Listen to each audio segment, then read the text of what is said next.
there, Steve Brossman here from Business Online TV, and I am really looking forward to this chat. Today we have Maya Saric with us. How are you today? Good, thank you, Steve. Now the reason I'm looking forward to this because we're talking about a really exciting topic, something that's dear to my heart and absolutely makes the world go round, and that's sales.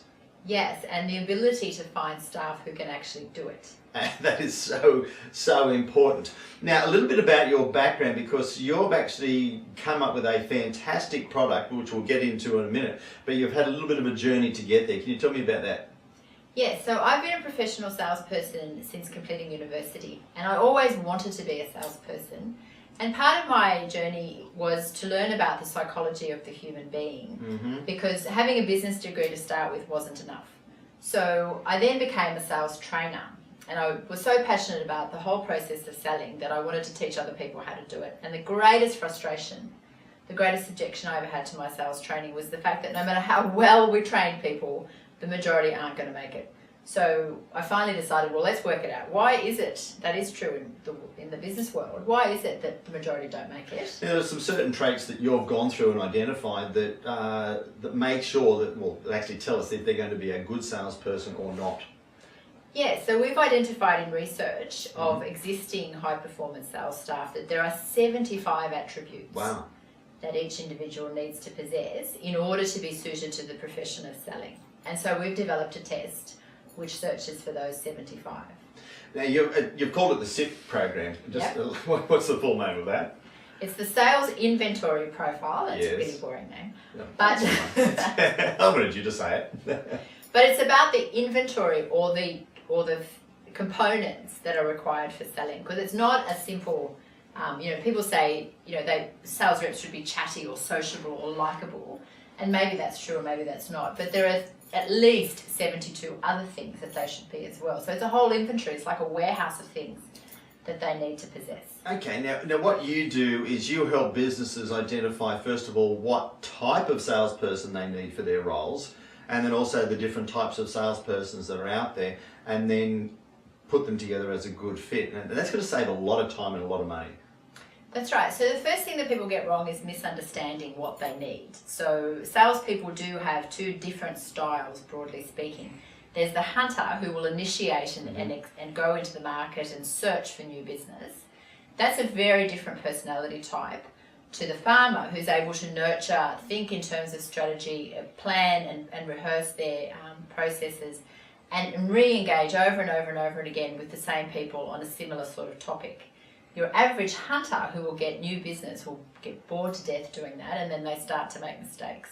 So you need to understand what sort of person you need in order to, first of all, get to the right one. And sorry for butting in, but that's probably where a lot of businesses make their mistakes. They don't actually identify the type of salesperson they want. They just put their hand up and say, I need a salesperson to go out and sell.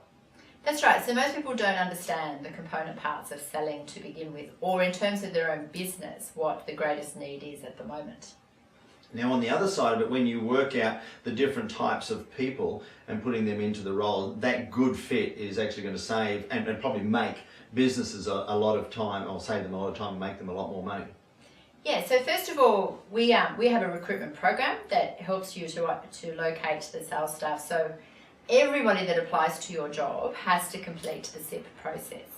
Now, if you get the wrong one of those people, like you can have a good farmer, if you make them hunt, it's a disaster. You can have a good hunter if you make them farm, it's a disaster. So first of all, we understand what sort they are, and then we fit that to the sort of job that you have.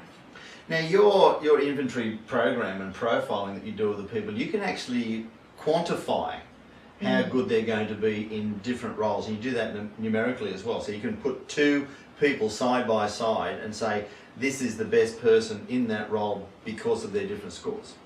Yeah, so it's not just, the SIP profile is not just extra information like yet another document to read.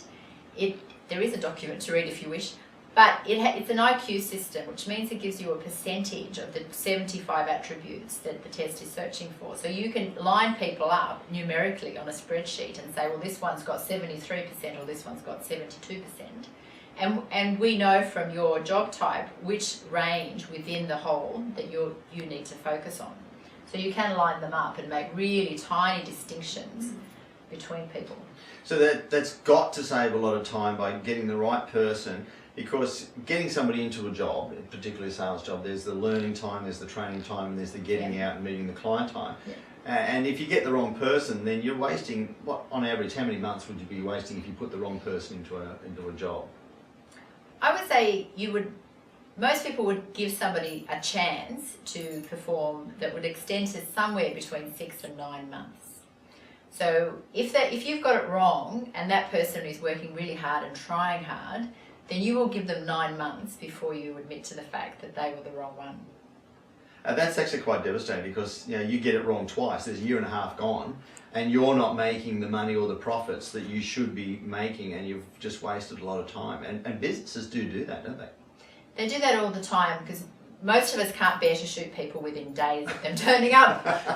And so if you've got $1 million territory, you've wasted not just the recruitment fee, whatever that was, or the training cost, whatever that was, but you've wasted $1 million of sales you didn't make.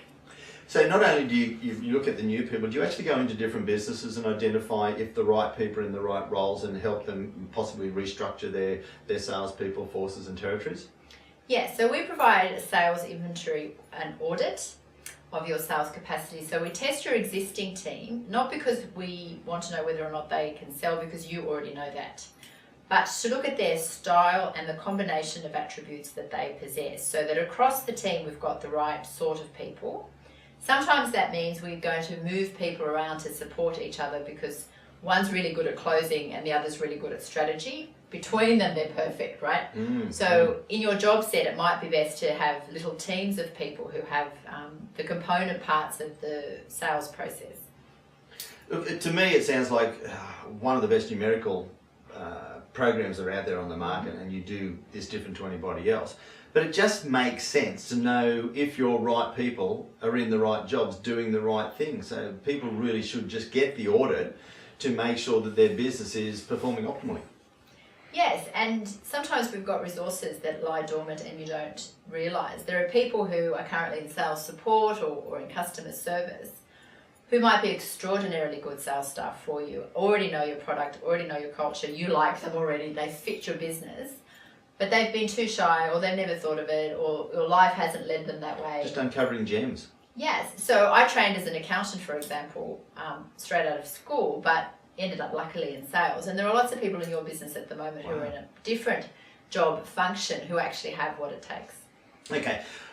Look, anybody who's got a sales force whatsoever really do need to get this audit done to save them time, save them money, and really be able to build their business. So we're actually going to put your email details across here so they can contact you. Give her an email, because you get this audit done. What sort of time frame would that normally take to get done?